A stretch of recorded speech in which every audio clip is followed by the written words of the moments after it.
Thank you. As a preliminary matter, I am Tina Burgos, member of the Needham Human Rights Committee, and I will be chairing this meeting. Permit me to confirm that all members and persons anticipated on the agenda are present and can hear me.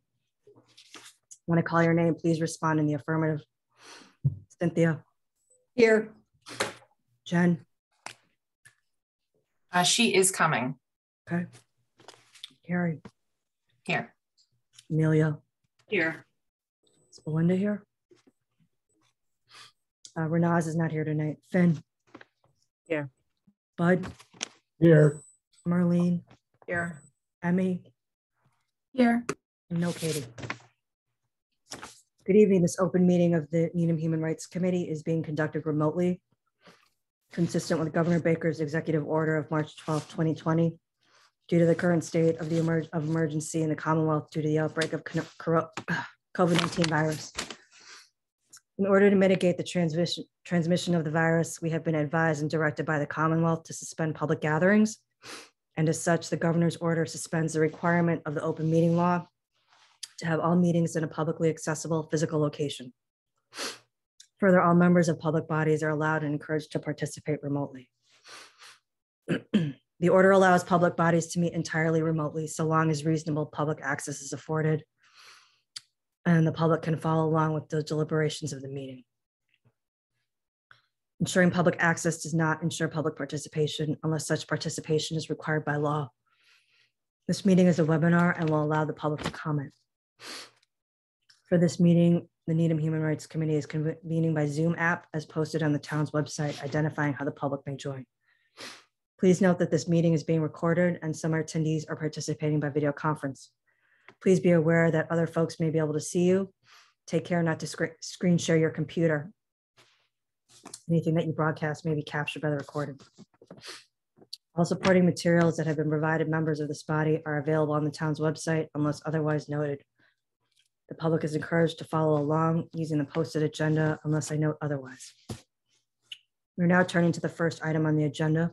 Before we do so, permit me to cover some ground rules for effective and clear conduct of our business and to ensure accurate meeting minutes. I will introduce each speaker on the agenda. After they conclude their remarks, I will go down the line of members, inviting each by name to provide any comment, questions, or motions. Please hold until your name is called. Please remember to mute your phone or computer when you're not speaking.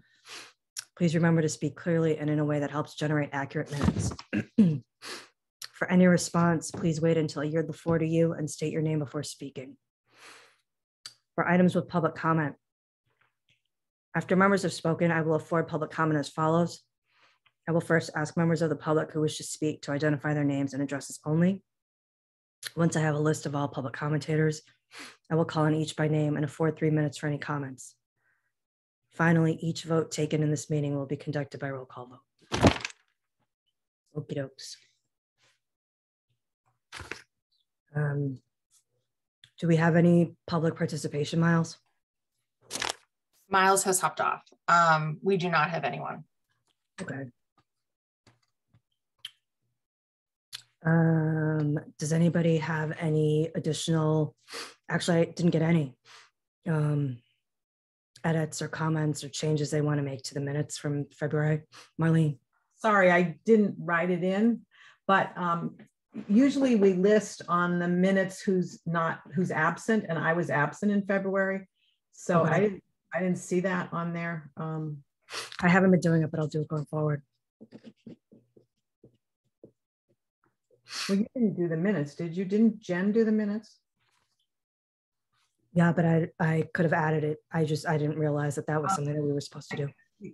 I saw somewhere that that's the way we were supposed to do it. Okay, we'll do that going forward. Does anybody else have any changes or comments or edits? Can I have a motion, please, to approve the minutes? And a second. Second. Cynthia? Approve. Jen's not on yet. Carrie? Approve. Amelia? Yes. Finn? Yes. Bud? Yes. Emmy? Yes. Okay, minutes from February 17, 22 Abstain. were approved with the change, including the absentees from that particular meeting. Is that okay? Okay. Did you guys all get the email about the anti-Russian sentiment that Amelia and Cynthia sent out? Did everybody get a chance to read it? So do you, either of you want to just discuss a little bit about what you talked about in NDI and how that, any actions that NDI is taking, or anything that you guys need us to do or want us to do, or things that we should consider?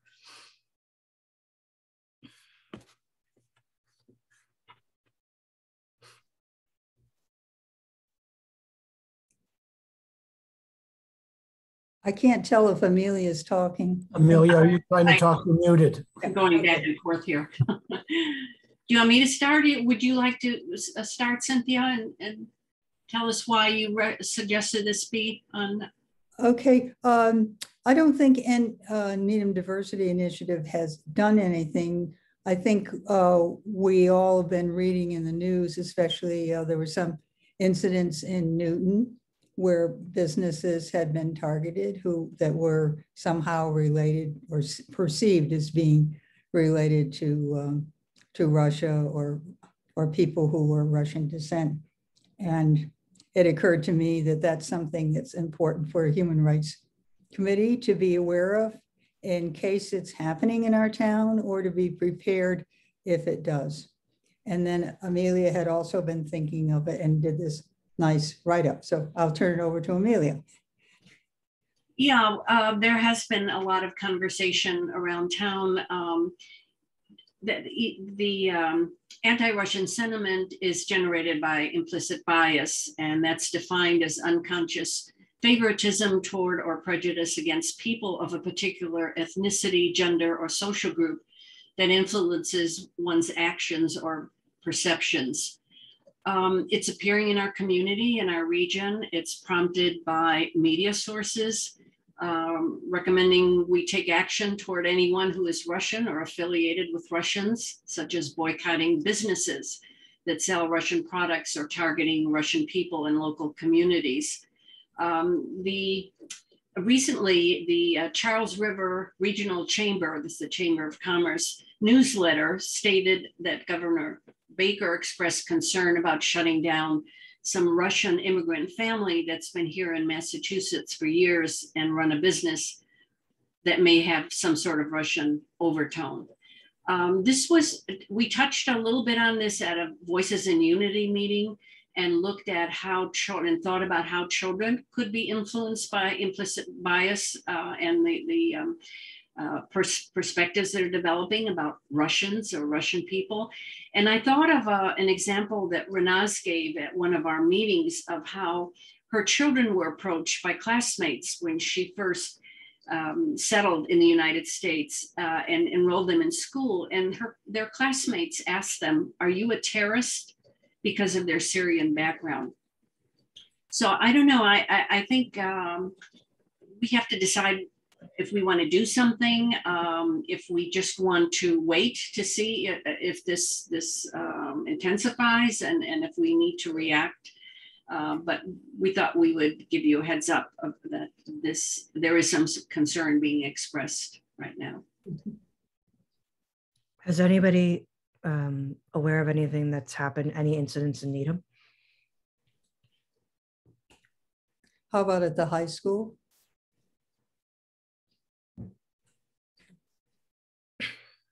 So we know there are many people living in Needham who have Russian ancestry or ties. And we know it takes a long time. It's not that easy for this group to come together to react if something did happen. So I don't know whether there's any intermediate place we could be of making some kind of statement as a group that if something came up that we could empower 2 or 3 people to make a statement, or whether we're even allowed to do that. Well, we can certainly write something up in advance and have it ready to go, so that we're not scrambling. How do people feel about that? I think it's a good idea, and to have something posted on our webpage and Facebook page. I mean, nothing, we don't even have to, we can post it. There doesn't even have to be an incident, right? We could just post it. It doesn't have to be triggered by anything that actually happens. I mean, except for our website and our Facebook page, there's really no place else that you would post something. You know, the Needham Times is useless. I actually looked at it today. There's no Needham news in it anymore. Hometown Weekly, you know, I don't know how many people read that because that goes over a huge area, Walpole and other places. So I think writing a statement just kind of proactively makes a lot of sense, and using a lot of what Amelia already has written, I think makes sense. Cynthia. There's another way of communicating with the community, and I'm not sure how many people have signed up to the town's the Needham News or whatever it's called, but that comes out fairly regularly, and they could include a statement from the Human Rights Committee in that, and it would be, I don't know if it's a couple thousand people or what, but some of the people who are most involved in the community are reading that. Yeah, we can certainly send it to Cindy and she can post it. Marlene? That's a really good idea. If you all noticed, our meetings are now posted there. I had asked her to do that because I didn't understand why they were never listed. She said no one had asked her. So anyway, I had asked her to do that. So I forgot about that. That's a great idea, Cynthia. Another group to circulate it to is like the Clergy Association, and I'm one of the links with that, and to encourage clergy to think about making a statement, not necessarily one we write, but to make some kind of statement to their congregation. Well, we could certainly circulate our statement to our network. Yeah. We can send it to NDI, we can send it to EJM, we can send it to the Interfaith Clergy Association. We can send it to all the groups with whom we're all involved. So should I make, can I make a motion that we make a statement about the, I don't know what we call it, the potential discrimination against Russians and Russian businesses? No. Yeah. A second. Okay. Cynthia? Yes. Carrie? Yes. Amelia? Yes. Finn? Yes. Bud? Yes. Marlene? Yes. Emmy? Yes. Okay, so we have voted yes on yes. Bud? Do we know of any particular businesses that, you know, are Russian businesses in Needham that we could also send a copy of this to, so that they're aware that we're doing this and not just picking it up, you know, through the whatever other places we send it? I think that might be something worthwhile, so that they know that, you know, the Human Rights Group is, you know, very supportive of them, and if anything, you know, happens, that, you know, they know that we're a place they can go. I'll talk to Amy Haslam from she's the Director of Economic Development. Yeah, what if we She's just aware to the Chamber of Commerce? Wouldn't that do it? Yes, I think I was just going to say it. Greg Reidman, is that his name? He's the president of the chamber, and I'm sure he would post something in the newsletter, which comes out a couple times a week. I was at Baza. I don't know if any of you know Baza. It's a Russian store. It's in Newton. I was there this morning, a lot of empty shelves, but I didn't notice any signs or anything happening. So it wasn't a busy day anyway. So that's the store I can think of. There's two places I think of in Needham where I have met people of Russian connections or ancestry. And one is the YMCA. And I know that Paula Jacobson is very keen on doing things about in support of everybody's rights. But they might be interested in posting something. They have a thing called constant comment or whatever that goes out to the Y members. And another place is the Housing Authority. And I know especially at Chambers Street that there are a lot of Russian speaking folks. And I used to know the person who was the resident services, but I'm sure we could find that. And sometimes they have a newsletter. Marlene. The other place I just thought when you were talking, Cynthia, is Center at the Heights puts out a daily newsletter. And so there probably a lot of, there may be a lot of seniors who are of Russian descent. And so they would see it and they would publish that. So there are a lot of places. Yeah, it's an example of us getting out more as a Human Rights Committee too, than just relying on the newspaper that isn't working. By the way, the Needham Times will be no longer in existence after May. That was announced in the newsletter from the chamber this morning. Huh. And several other news, local, I think Wellesley, Townsman, and several others are closing shop. Wow. That's sad. I mean, it's terrible the way it is now, but you know, local news is important. Yeah. I guess you get it. Will there still be like Wicked Local, Amelia? Do you know? So you could get it online? They weren't sure. They were speculating. Greg, who writes the newsletter, wasn't sure. That, by the way, that is really a good source if you want more things in your inbox. It comes out a couple times a week, and I just glance through it, and if there's nothing of interest, and I'll a little bit later I'll share some more. But they really have a lot of interesting information that I think would be relevant to us. So I'll share the link with everyone. You may just want to look at it periodically. Okay, great. Does anybody want to volunteer? I can send it out to all of these. I can do a mass push. Does anybody want to take on writing this up? Amelia's already sort of written it, right?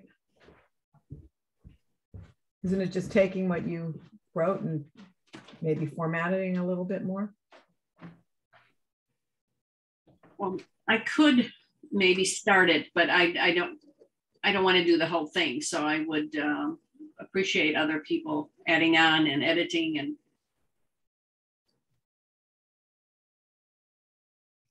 hey, Jen, we're talking about creating a statement around anti-Russian sentiment. We could also take a look at what's already been done by surrounding communities so as not to totally reinvent the wheel. I'm sure we have a similar stance. I'm happy to look around and see what else is out there. Okay. So I guess between the two of you guys, maybe helping to come up with a draft and then sending it out. Does that sound okay? who else besides me? Carrie. Gary, thank you. And if you need help with getting things out or finding individuals to that would be do that. Yeah, great. I can send it. So if you guys, once you get the final, or once we get, I can. Oh, okay. I have a list of email addresses, and I can certainly fill in the blanks with Katie. Okay, great. Our next topic is the community conversations on race. We just had a meeting was that last night? Our next event's going to be April 5th. It's going to be at Powers Hall. Katie King is going to try to, we're trying to develop some sort of hybrid model. So we'll live stream it from Powers Hall because Powers Hall has the capability. And we're trying to, this is going to be a more interactive session. They're going to be breakout rooms. So we'll have one breakout room, hopefully, for Zoom attendance. The caveat is it's obviously not going to be the same you're not going to have the same experience online as you would in person, because it's going to be much more sort of narrow, because the Zoom is going to be happening in a separate area of town hall. And I think, Jen, you're running that, correct? But we'll, you know, given the feedback we got about the first one regarding lack of accessibility, we will try it. But this is, you know, at this point, this is the best that we can do. And so we want to make sure that people's expectations are tempered a little bit. It's not going to be, you're not going to get the full experience of being with the speakers and the panelists and having all of the interaction with all of the other breakout groups. Does anybody have any feedback about from the first session that we had?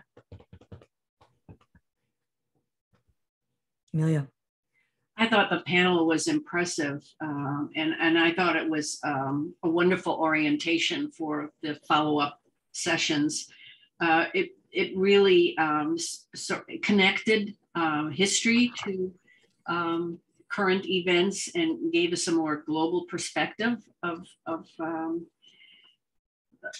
policing and the responsibilities of people who take that role in the community and how that has changed over time.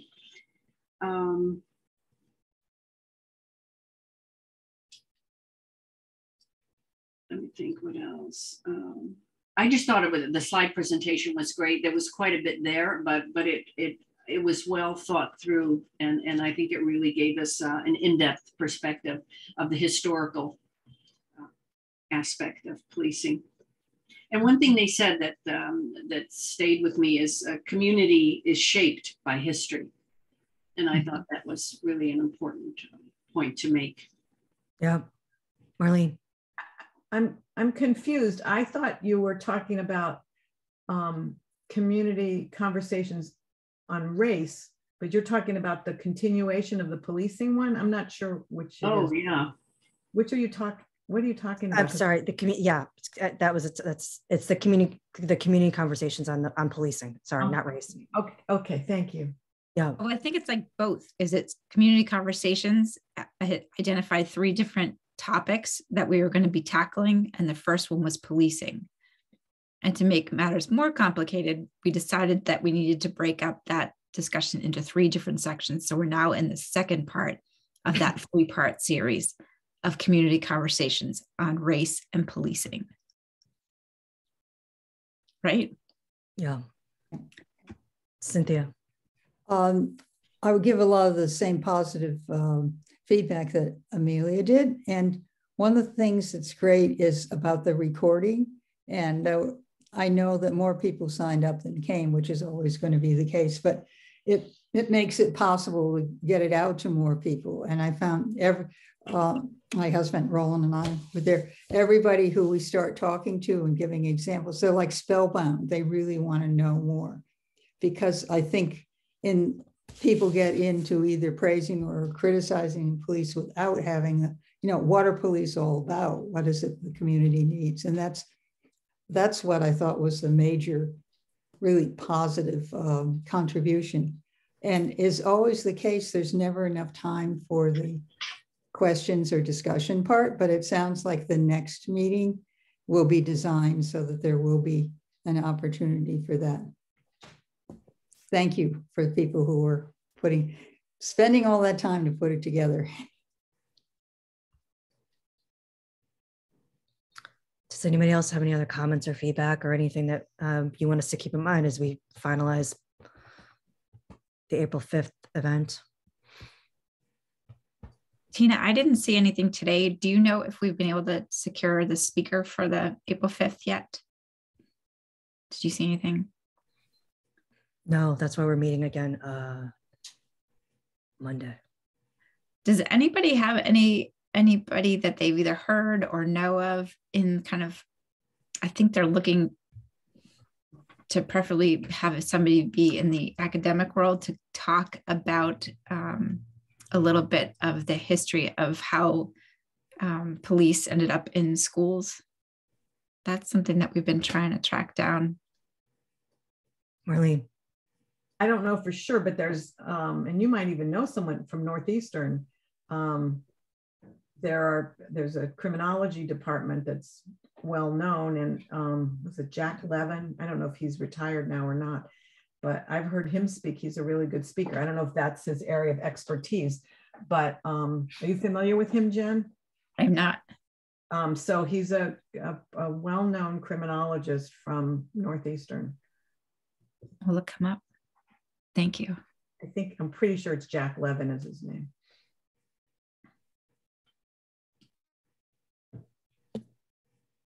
Okay, great. So yeah, April 5th, we'll be sending out all the information, the Zoom information.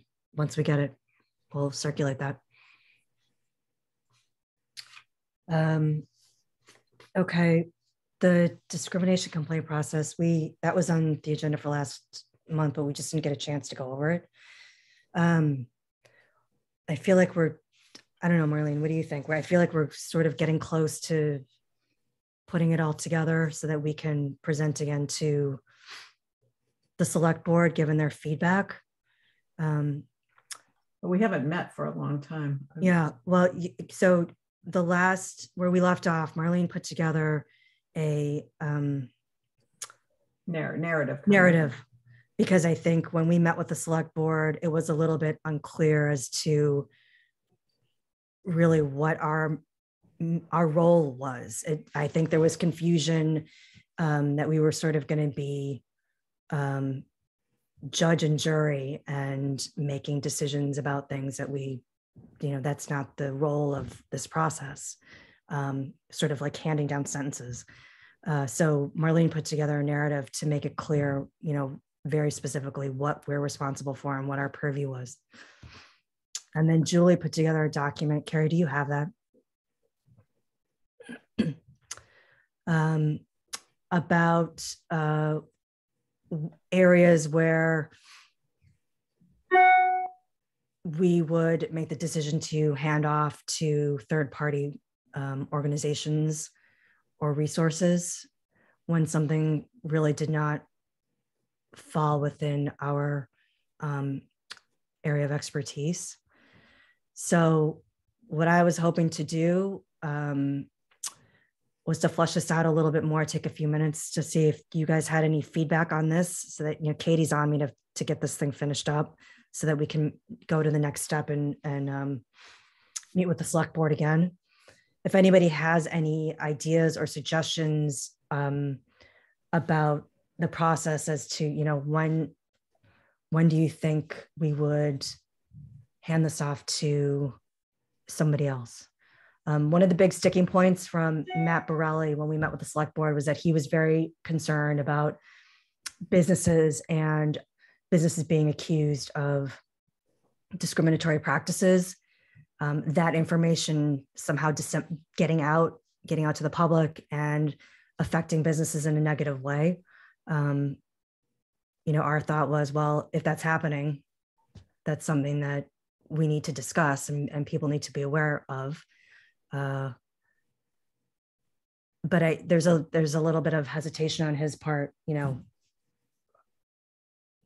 I think he's just nervous that we're, as I said, going to be making decisions or branding folks or individuals or businesses in a manner that's going to be detrimental.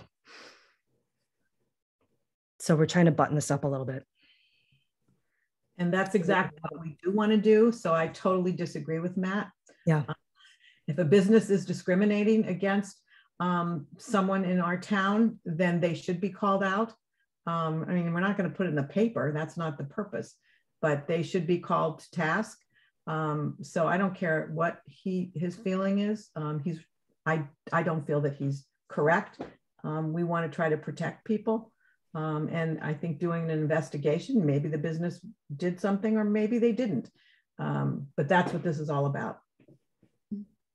But I couldn't agree with Marlene more. And this is something where we'd be talking to the business. If something happened and transpired, a business would want to know that they were, maybe unintentionally doing something and perceived in a way. And I think that's a function of, who we are.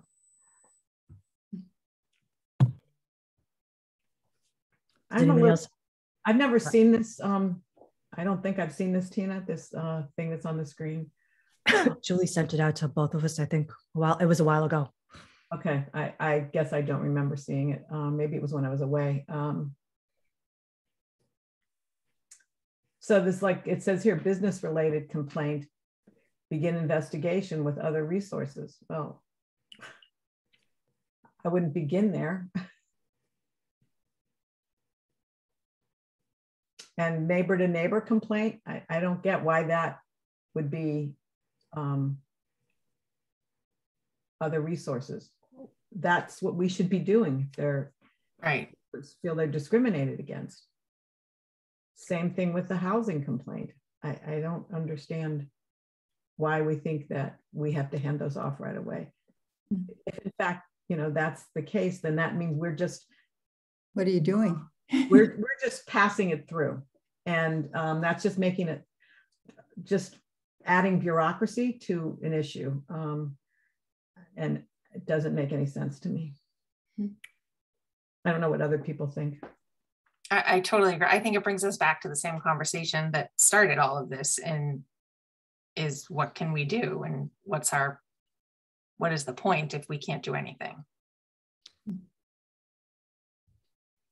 A lot of the things we received back when we were kind of listening to complaints were people complaining about what was happening with a teacher in the schools or with the housing authority, telling them that they weren't following the rules, or that the Council on Aging was, Center at the Heights was saying that they couldn't be in a class because they had not followed the policy. So it's actually the things that came to us were pretty much things that were saying that if it's a town entity, that there's, at least for the schools and for the town employees, that there's already a procedure. So it does make you wonder what things is this group able to deal with? It also kind of raises an interesting question to me, because if the point of opening this door, of creating this space, is to be I don't know, I hate to say safe space, because that's like beauty is in the eye of the beholder as to what's a safe space. But if the idea is that it's a more neutral space to come and bring your complaint or your concern, and then immediately we have to hand it off, it feels like we're not serving that function of being kind of the warmer ear to hear it. Like I'm thinking about, let's say, I don't know this, hopefully this isn't a bad example, but like if Marvin Henry had come to, the Human Rights Committee to say, this is what happened to me. Like, it's hard to say that wouldn't have been like a legitimate thing for him to do. Like I can imagine being, if I was in a position of feeling harmed by our police department, feeling pretty uncomfortable going to the police department to talk about what happened, maybe like right out of the gate. And so going to like the Human Rights Committee to me would feel like a softer landing, like somebody's going to at least hear me out, which I feel like is part of the whole, I don't know, what we were trying to accomplish with this was to have a place where people felt like they could be heard. And if some of the intimidation or power structures that we are trying to kind of address can't really happen. I'm not reading that third column as handoff. It says begin investigation with other resources. And I think that's a reaction to open meeting law, basically. If we don't feel comfortable, and that's something that Katie sort of tried to emphasize during our last meeting was that if you need the resource and you feel like you can't handle it on your own, then you have other areas to go.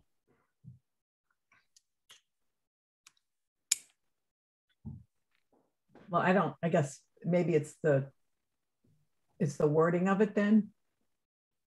Because it says begin investigation with other resources like almost immediately. And that's not the point of what we want to be doing. Right. But I think why can't it just be that. begin investigation?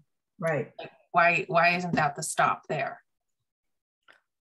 Because I do think the select board wants to see if I think they want to see this completely laid out in multiple scenarios in order for them to feel comfortable with the sign off.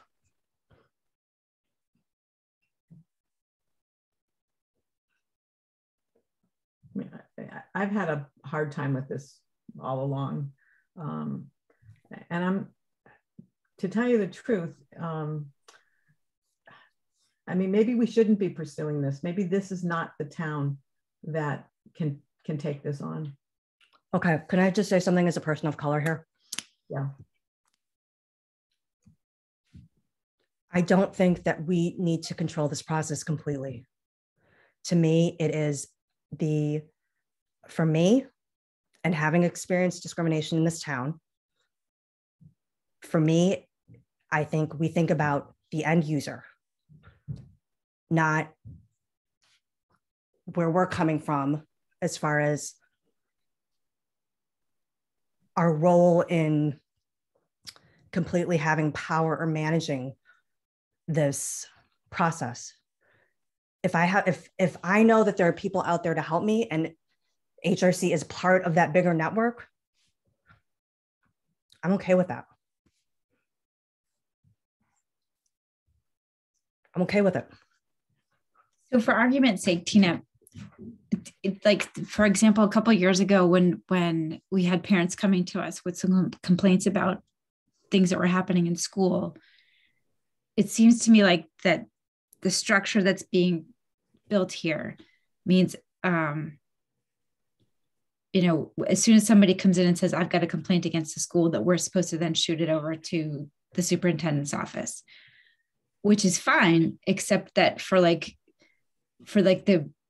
example that we have, the parents that came to us said very many times that they had been trying to get the attention of the superintendent's office for a while about what was happening, and were not really able to do that. And so it was like they were trying to bring in other parties to kind of get the school department's attention. So then I think it's a case-by-case basis, right? I mean, I don't think it's, as we've been talking about, it's very fluid.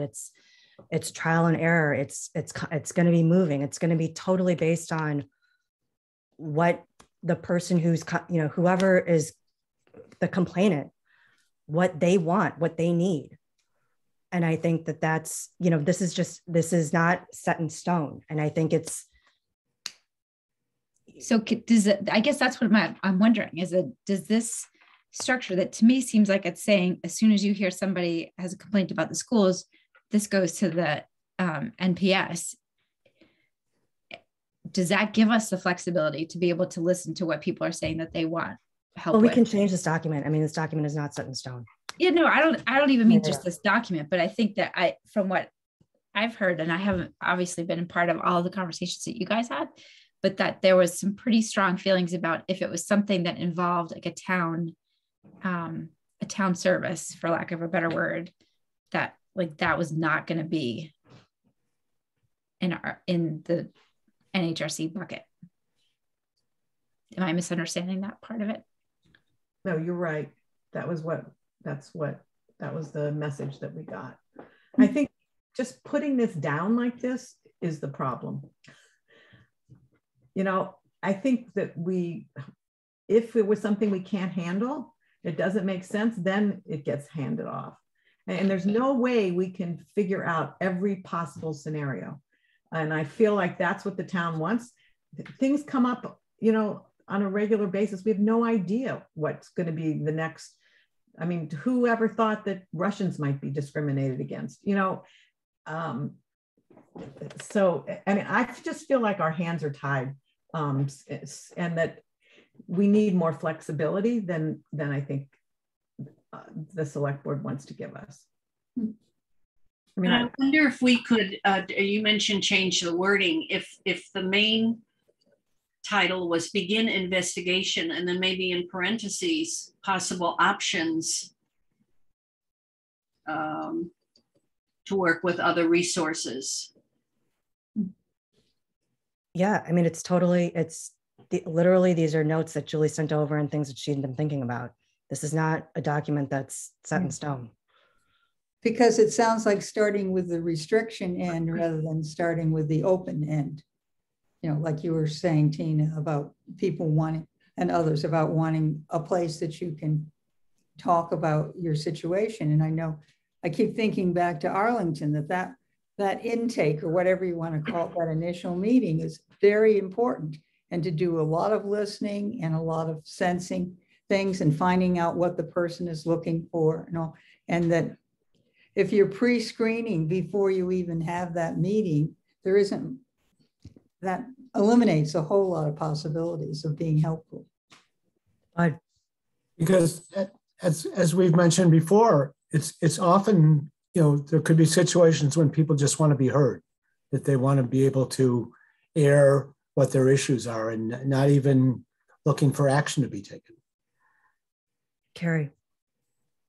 I also think that the handoff immediately should not be there at all, because if someone's coming to us, they're looking for us to be their support system. So it should be, you know, act with them. I'm sure they know. I mean, these are obvious to me. If you have a criminal activity complaint, they obviously don't want to go to the police. They're coming to us. If it's a complaint about a school employee, they know they can go to the superintendent, but they're choosing to come to us. So the handoff immediately, and I think that this document is prompting the right discussion, but I don't think I don't think anything should be a handoff immediately type of a thing. That sort of completely wipes us out, doesn't it? Yeah, it does. It does.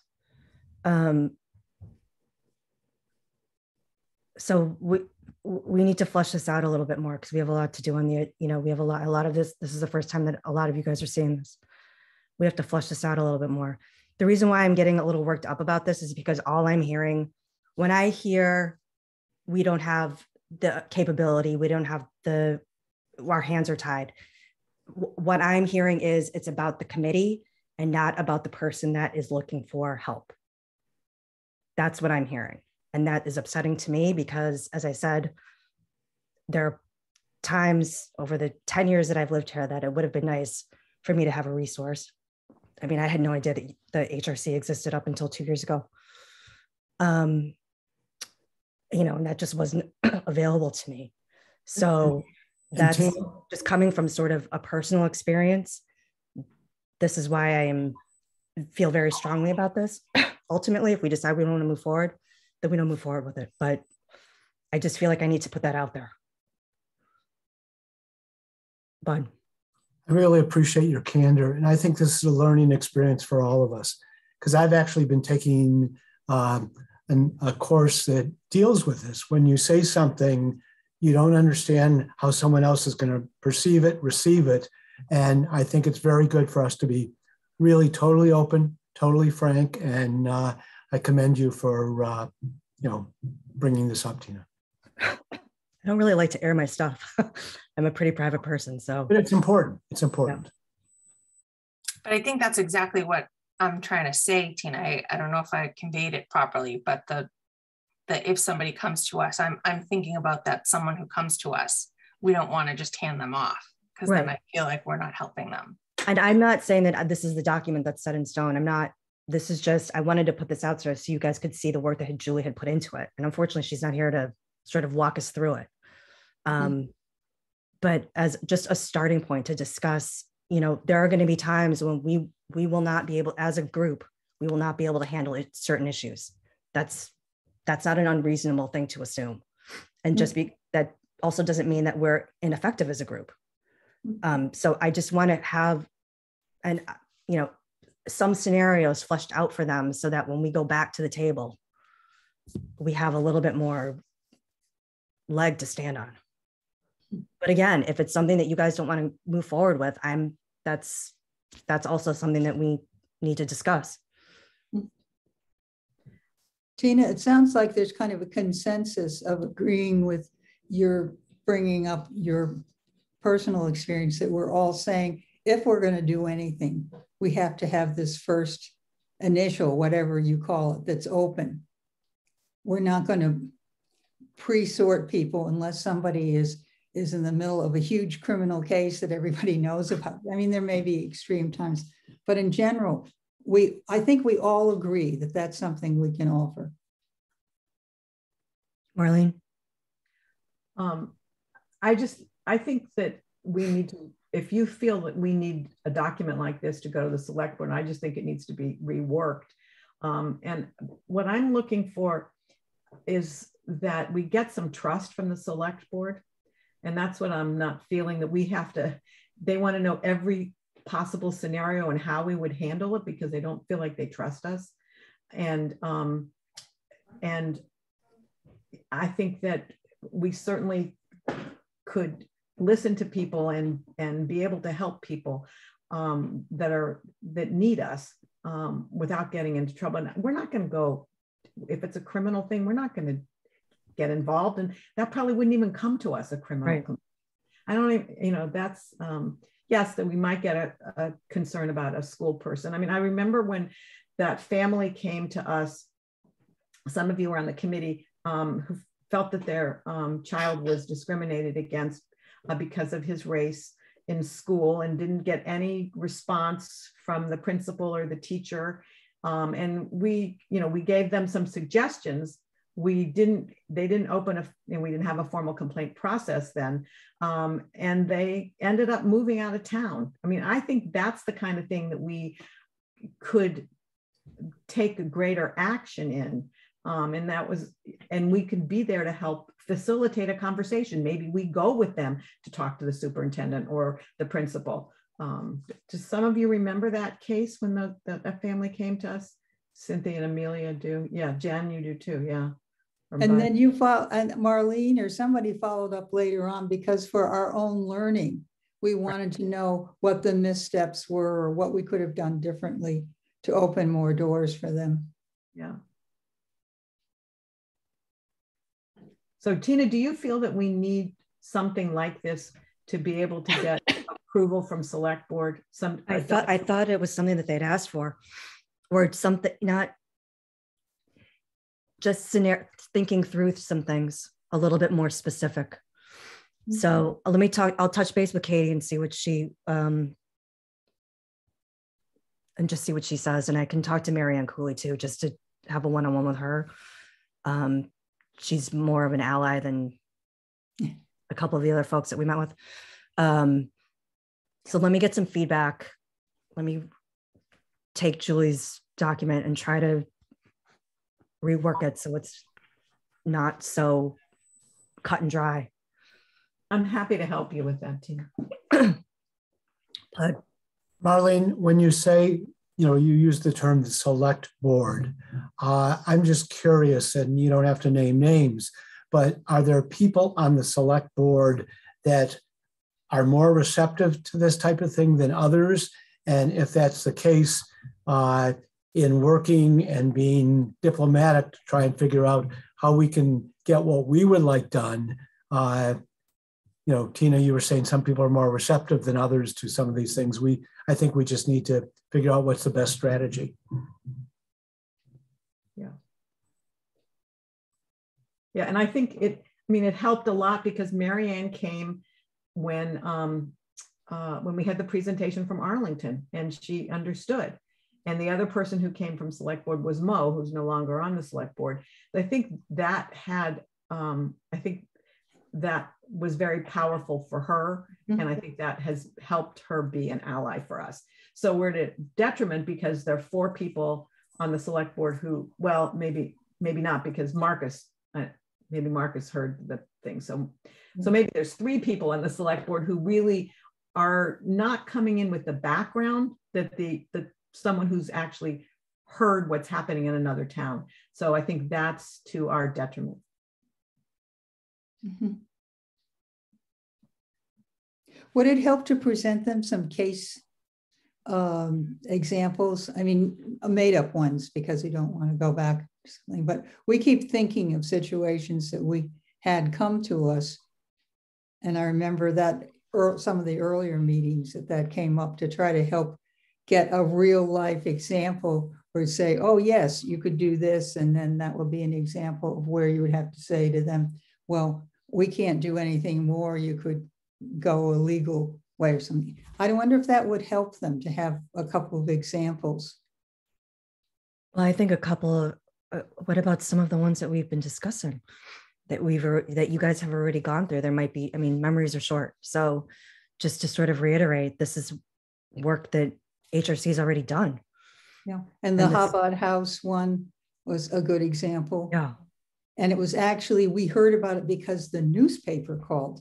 They called us and they called the rabbis. They wanted to get something going that could be inflammatory, kind of newsworthy. And it was handled as a listening and then eventually educational kind of process.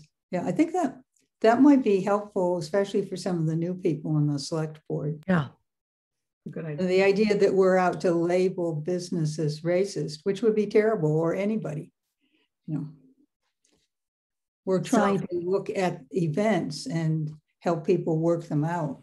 I think those concrete examples that you guys have already worked through and helped people tremendously will mean a lot to sort of stating the case.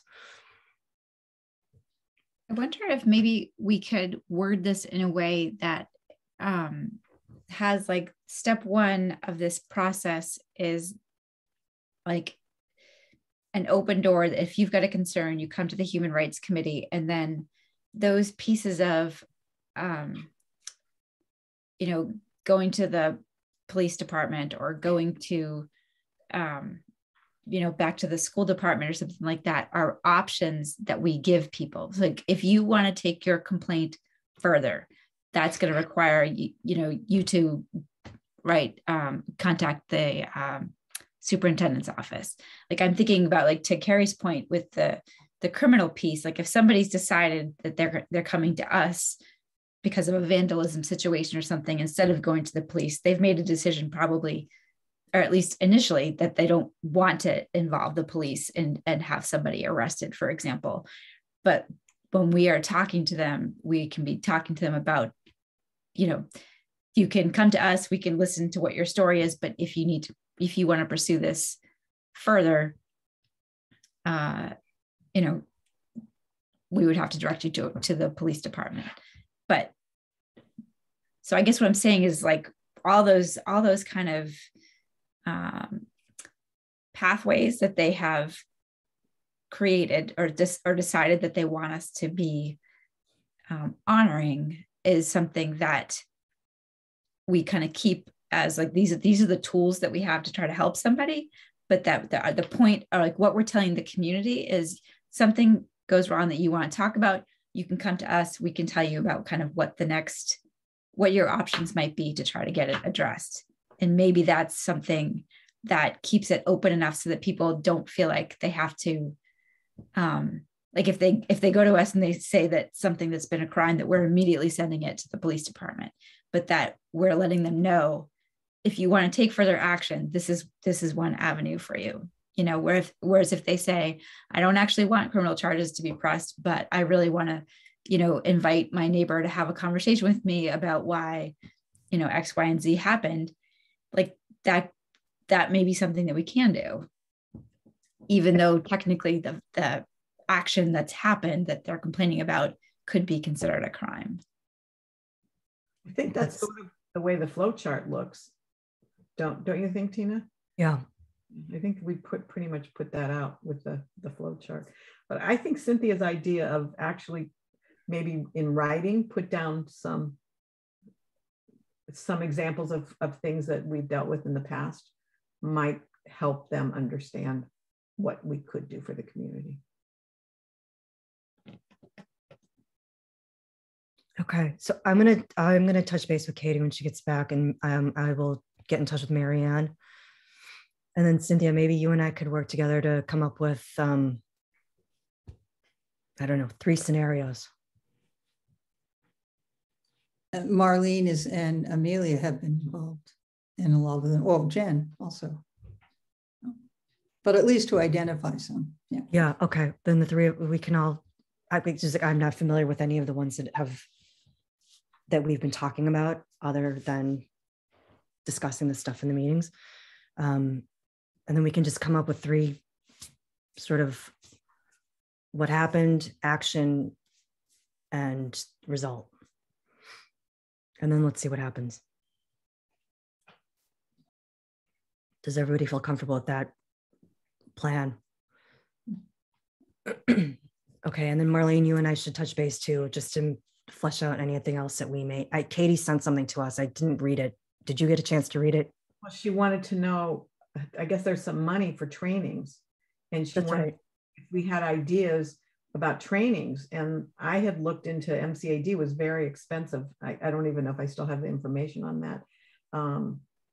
But I don't know about other trainings. So she said there was some possibility to put something into the budget, which is wonderful.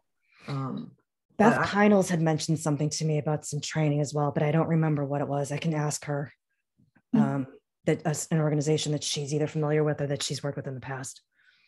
How about Arlington? Again, go back to them about whether they've had training. They didn't have trainings. Well, or whether they have recently, since we. Yeah, I mean, I don't know.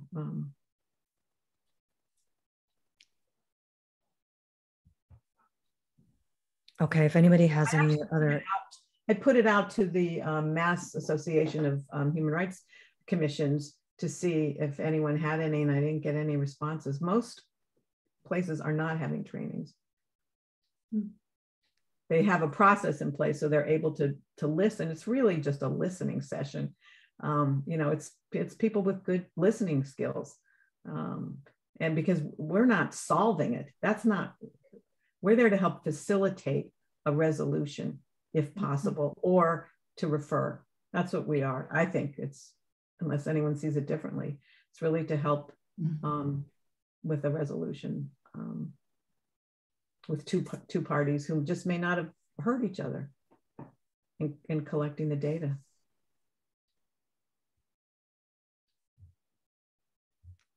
Okay. To be continued. Resilience Network. Got it. Cynthia, that meeting feels like it happened so long ago. Do you want to just touch base about our kickoff meeting that we had?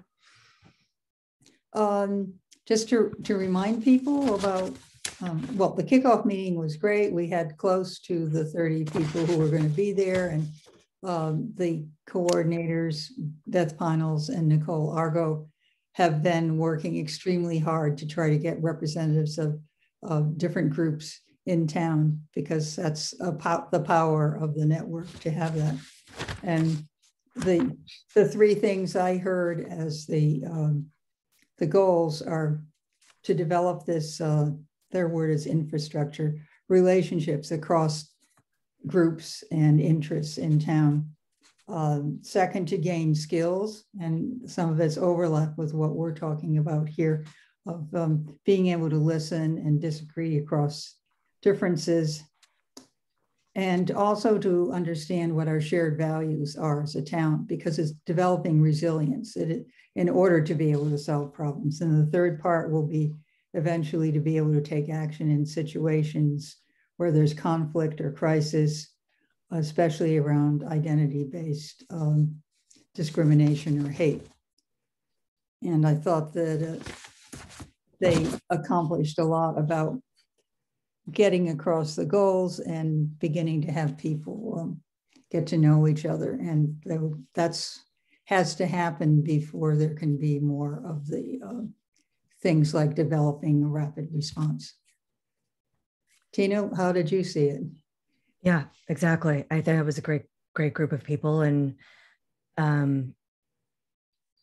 there was a lot of all different types of representation. So housing authority, both directors of each political party were there, Republican and Democrat, school, council on age, everybody there was a full representation of folks. Police department, Belinda was there for Chief Schlittler. So I think I'm excited to see how this is going to shake out. It would have been a good model if we had really had it put in place for the walkout that happened at the high school.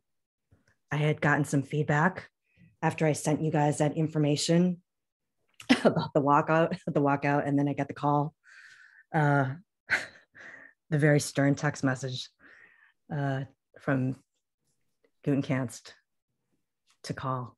So something like that would have been helpful and just sort of respond. He totally caught me off guard in responding and trying to develop some sort of response for that event. Did anybody end up attending that event? And how was it? I did. I much prefer to hear first from the students. Emmy and Finn. Yeah, so I was at the walkout and I was with Finn, and it was a decent amount of students that came out to support it. And it was ran and organized, I think, by Ray and Jesse, and they're both on NDI, I think. So yeah, they both did a great job, and I thought it was really impressive that they put it together. I think some of the kids that were out there were kind of just out there for to skip class, and not everyone was out there for really the right reasons, which was frustrating and sort of like the backlash of it. But in terms of the actual walkout, I think that it was something different for the school that I actually appreciated that was happening and being organized. Finn. Yeah, kind of going off what Emmy said, it was pretty moving. I mean, I didn't know that it was like a well-known thing until it was talked about in like our student news. And there was a lot of people out there. We had to keep moving, and it was definitely, we were supposed to be out there to be silent for 20 minutes, and then there were so many people that they couldn't make us silent, so we started like chanting. But there's definitely been, like Emmy said, some backlash because a bunch of boys from the high school kind of took like the center, where, I mean, this walkout was for queer and transgender students, and they were kind of like holding the flags, and they were kind of like writing all the messages and taking away from like what really was happening and skipping 20 minutes of class when, I mean, we should have been silent for the amount of horrible things that have happened recently with all the bills being passed. So, I mean, that was a little frustrating. I think a lot of people are upset by that. But I think, to me as a queer student, I think it was frustrating to hear that we didn't have like support from anyone besides the Queer Student Union and teachers who participated in it that was like part of the school system or anything like that. Well, the adults who showed up in solidarity were not allowed to be on school property. So the kids really couldn't see where we were. So we thought we could, Liz Lee from school committee was actually there with us. There were about 10 of us.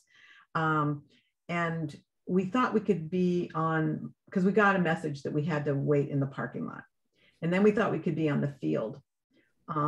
And the police came and they told us that, because we thought we could at least get closer to where the teams were. And the police said, well, because Liz Lee said the school doesn't own the fields. So what we were told was, yes, the town owns the fields, but during school hours, they're under the school's jurisdiction. And we were not allowed to be there. I mean, there were only maybe 10 of us. I don't even think there were 10 of us. So we were like by the gazebo, we moved back. The police were actually very nice. I don't know if anybody saw, but they took our picture, and Reverend John Gage from the Congregational Church came and had a really nice poster. And Rebecca Young, who is Jesse's mom, read exactly what the kids were hearing right at 1:05, which is when Jesse was supposed to be doing. We did not know that there were hecklers up there. I've just heard about that since. And it was really hard to not be there, because we first heard about this at Voices in Unity, and Jesse invited us to come, and not knowing that we weren't allowed to come. And they moved the venue. It was going to be on Webster Street, then they moved it to the Own Your Peace.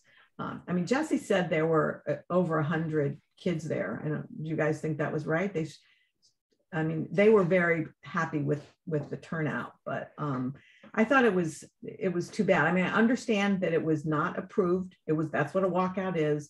Mm-hmm. Kids were marked absent. That's okay. I mean, that's what it is. But this happened all over the country. What's happened in Texas and what's happened in Florida is just horrible. So I was really proud, even though I couldn't see you guys from where I was really proud to be there and standing in solidarity. But when you sent that thing to me, then I thought, oh my God, what am I supposed to do? And then I decided, I'm going as me, I'm not going as part of human rights.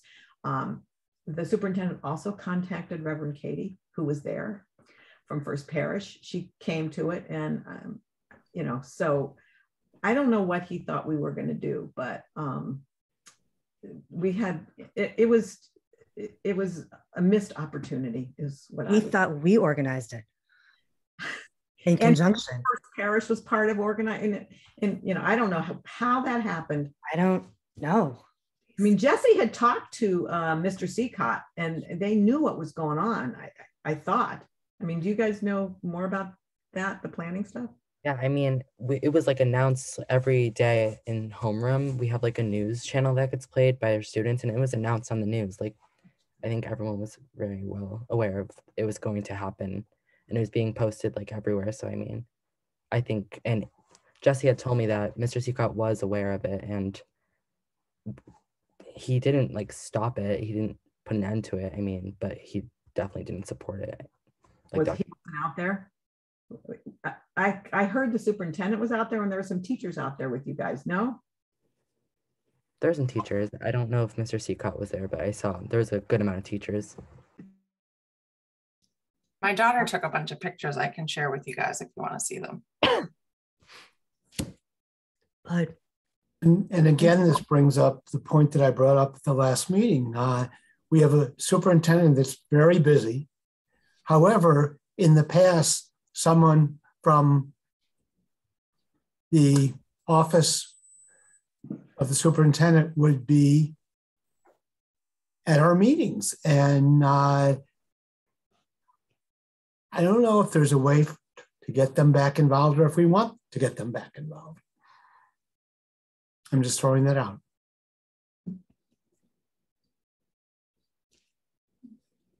Yeah.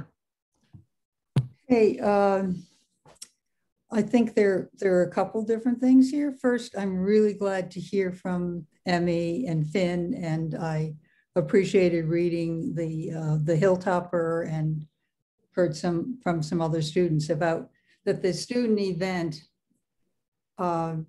as we know, for it to be a walkout, it had to be that it wasn't another event organized by the school. Evidently, some schools took it that way.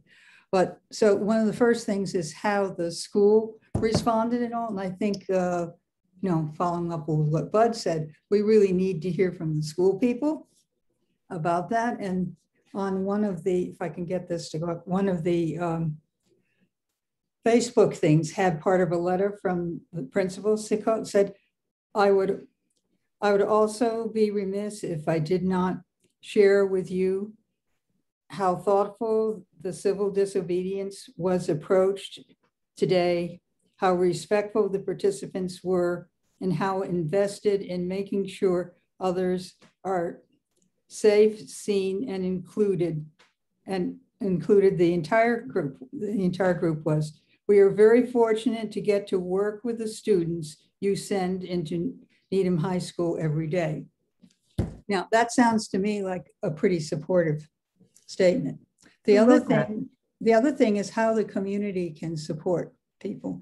And I heard Katie's thing was sent out to the entire clergy association and sounded like it had been worked out with the students, but it wasn't sent out till Thursday. Turned out she was out of town and had planned to bring it to the clergy group on Tuesday, at which point I hope some of us would have brought up some things that we learned from the past, that for the sake of safety of the students, no outside groups are allowed to have any kind of gathering on school property while the students are in session.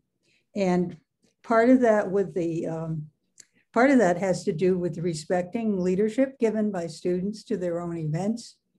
And the other is a safety thing, because all kinds, the 12 people who were there were terrific people, but it could potentially have been some other people coming along. And so that's the safety part. What I remember happening several years ago when somehow we were able to talk with school people, and we knew that kids were walking out just around Black Lives Matter. I can't remember whether there was an incident at the school or not, but a lot of kids walked out and they had a very powerful rally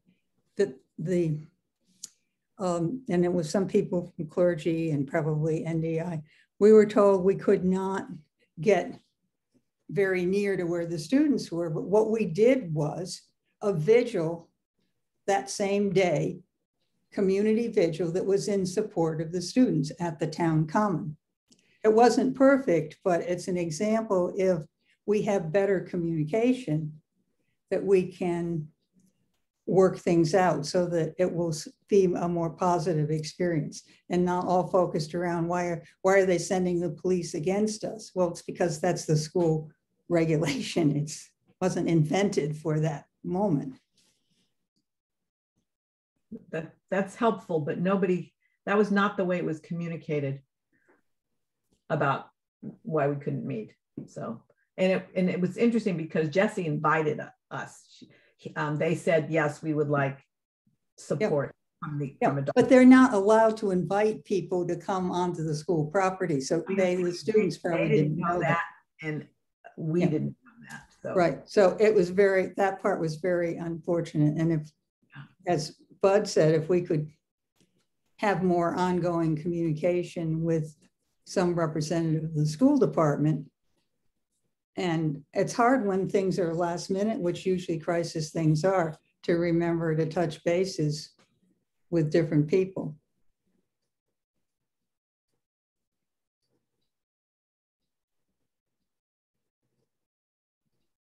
Could I add also to what Bud said? Our charge says that somebody should be represented from the school on the committee. Someone from housing, someone from the public school, in addition to the students who are the liaisons, but someone from the schools. And we did years ago, we had a teacher on the committee. Sandra Walters. Sandra Walters. And then she left and we haven't had anyone. She was a teacher, a special ed teacher. And that was so helpful to have her for a while.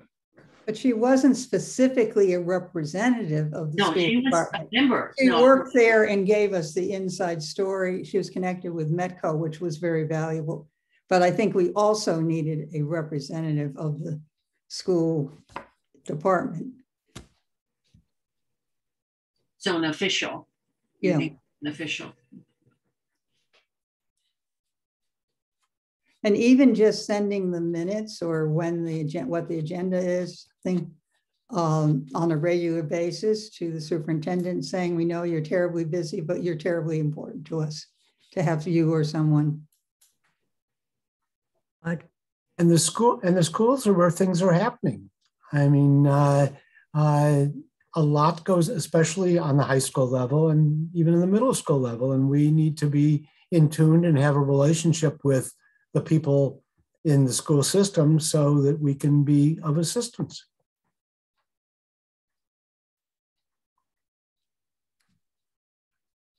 Okay. Yeah, I agree.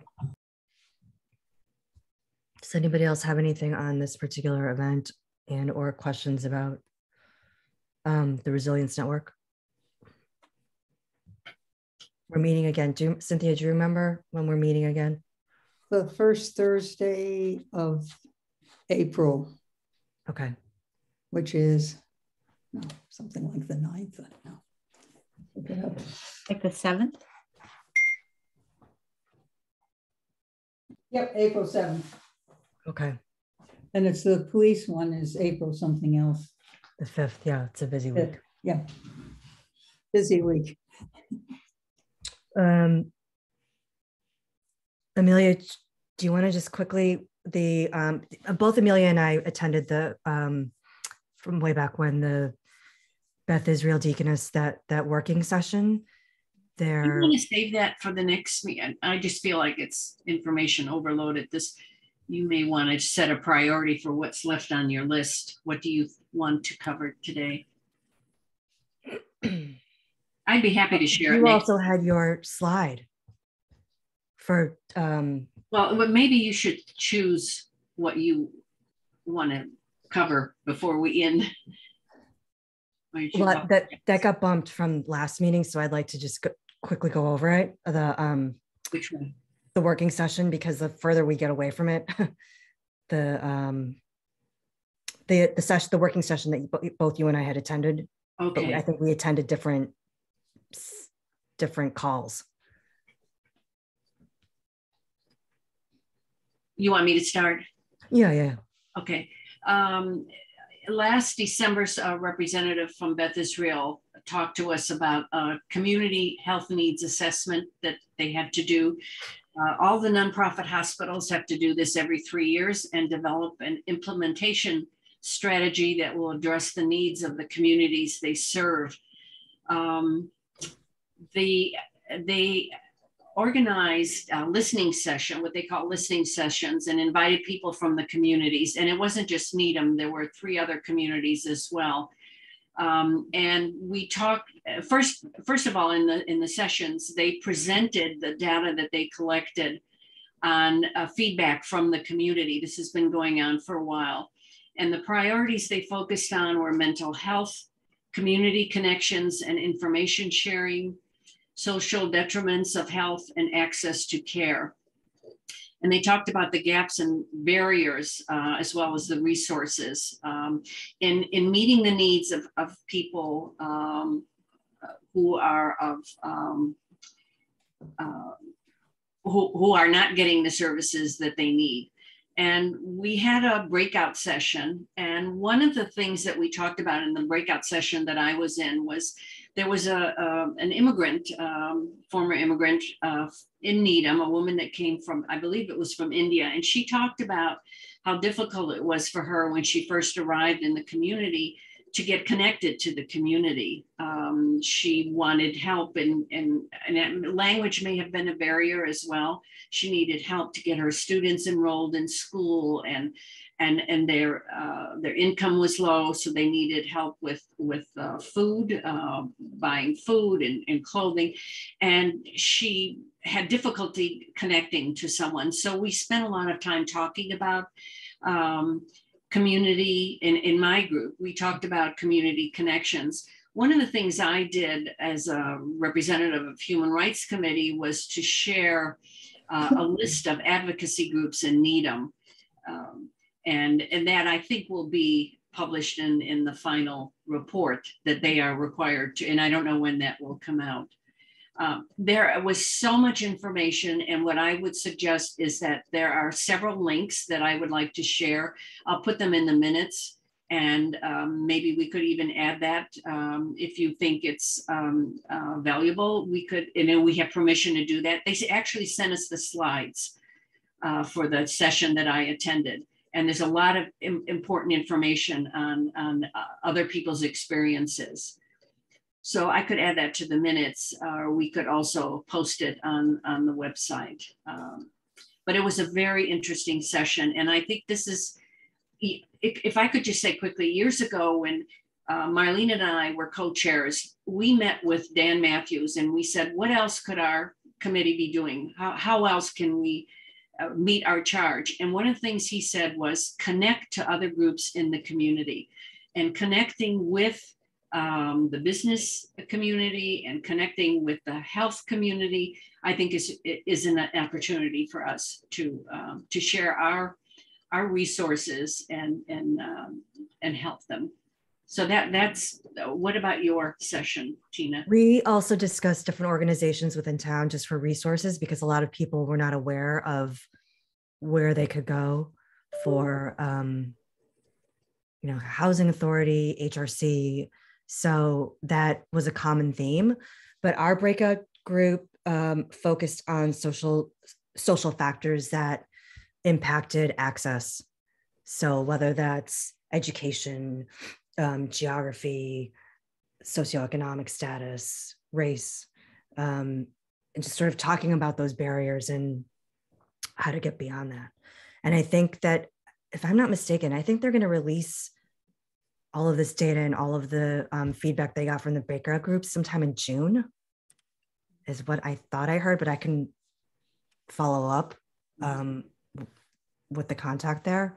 And they really are there, they'll take the data and really try to implement some programs to try to make healthcare more accessible for folks, and really tackle the DEI issues. Resilience Network got money from this organization, right? I think it was, what did they say, $10,000, something like that? They got a grant,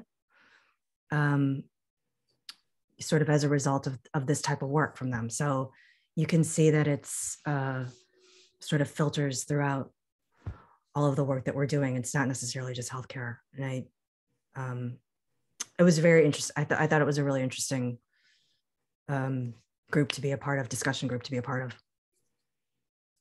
Yeah, so, and we did get permission to share the slides. So I'm assuming your slides are the same as the slides that we had. So we can send those out so you guys can take a look for those of you that weren't able to attend. Quite a bit of information in there, but yeah, it's really helpful, I think, for us to see what role we might have in supporting. Yeah, it's great. And it's tangible. I mean, they're moving forward with action items and tangible results. So thank you for that. Okay, we're at the end. Does anybody have anything else quickly that they want to sneak in before we adjourn? What's the student request for volunteers? Who asked me to put that on the agenda? I did. That was a quickie. I just wanted some feedback. A student submitted a request on our email, our formal email, asking how she could be involved in any activities that the human rights, she's interested. She's not in the Needham public schools. She's in, and I forgot the name of the school, but she's in a private school, but would like to get involved. And I was wondering if you have any suggestions so we could get back to her. We don't really have any activities at this moment, but do you have any suggestions for ways we could connect her to our work? She's welcome to come to any meeting. They're public meetings. Yeah, I thought that. You might want to just see what we're doing. And learn about Was it, would NDI be appropriate, or was it a different? Yeah, I was thinking about that too. And also thinking about it at my neighbor's table. And any books that are being read and discussed. I did ask Emmy and Finn to start thinking about Juneteenth ideas and anything that we can do for Pride. I particularly Pride around youth this year, given everything that's been going on. So if she wanted to help with those I haven't touched base with you guys yet, which we need to do soon. But, you know, helping out with brainstorming or coming up with ideas for that would be great. Would you mind, Emmy and Finn, if I connected her to you at some point, or would you rather one of us be the go-between? That'd be great. That'd be fun. Okay.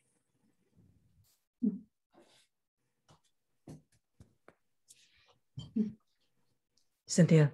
Hey, you have this on the agenda, but just because it's coming up next week, want to remind people that the next meeting of the Needham Housing Plan Working Group is March 24th. And this will be the next step where they're going to be presenting some of the things they've learned about housing needs assessment as it relates to mainly to affordable housing. And there will be group discussions. So if you are interested in that, I recommend looking at the recording from the first session. But here's a way in which we can be actively involved with the community about something a lot of us think is really important. So I talked to one of the candidates for planning board, and I didn't realize there is some legislation that's being passed. If you want access to, there's certain infrastructure funding, I believe, is what it has to be used for. Each town is allocated some basically grant money. There are some certain affordable housing rules that need to be put into place, or policies that need to be put in place over the next couple of years. It was a very high level conversation that I had with him. So that definitely would fall into our purview. And it sounded like select board is on board with moving forward with that plan in order to get some funding for some infrastructure projects. The planning group is very diverse. It's got representation like from the select board, the planning board, schools, you know, it's got, and I was really impressed with how interested and thoughtful they are about this. So this feels like a place where we can really get involved, just like the BID thing that you talked about. Are there people on that from the EJN housing subcommittee? You know, I can't remember all the people on there. That's Oscar Mertz. Oh, okay. Yes. Is a community member. We know he's running for the planning board, but right now he's still a community member. I think he's part of EJN. That's who I talked to, actually. He reached out to me directly. Yeah, and so very knowledgeable. There's one seat available, right? I think there are 3 people that are vying for that seat. Yes. Yeah. Yes. Artie Crocker and Justin McCullen or something. Justin, I think his name is. Yeah. And the League of Women Voters is having, is it the 28th? Their forum where people, voters night. And they'll be concentrating on that, the contested. And there's not, that may be the only contested. Other than all the town meeting members. Right. Okay. Anything else? Could I have a motion? Adjournment? Yeah. I so move that we adjourn. Second. Okay. Cynthia? Yes. Jen? Yes. Carrie? Yes. Amelia? Yes. Finn? Yes. Bud? Yes. Marlene? Yeah. Emmy? Yes. Okay, just in time, about to lose my voice. Thank you guys. I'll talk to you soon. Are you okay? Thank you for carrying on when it was The kids are Jeremy, and they brought this home to me. So, But it's not COVID, right?